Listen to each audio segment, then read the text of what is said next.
ನಾಡಿನಾದ್ಯಂತ ಹೋಳಿ ಹುಣ್ಣಿಮೆಯ ಸಂಭ್ರಮ ನಡೆಯುತ್ತಿದೆ. ಬಣ್ಣದ ಪುಡಿ, ರಂಗಿನ ನೀರು ಎರಚಿ ಜನ ಹೋಳಿಯನ್ನ ಆಚರಣೆ ಮಾಡುತ್ತಿದ್ದಾರೆ.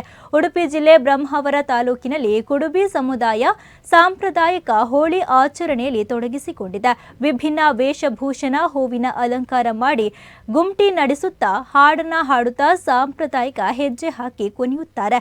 ಮಲ್ಲಿಕಾರ್ಜುನ ದೇವರ ಭಕ್ತರಾಗಿರುವ ಕುಡುಬಿ ಸಮುದಾಯದ ನೂರಾರು ಜನ ಒಂದು ವಾರಗಳ ಕಾಲ ಕೂಡುಕಟ್ಟಿನ ಕುಟುಂಬದ ಮನೆಗಳಿಗೆ ಆಹ್ವಾನ ನೀಡಿದ ಕಡೆ ತೆರಳಿ ನೃತ್ಯ ಸೇವೆಯನ್ನು ನೀಡುತ್ತಾರೆ.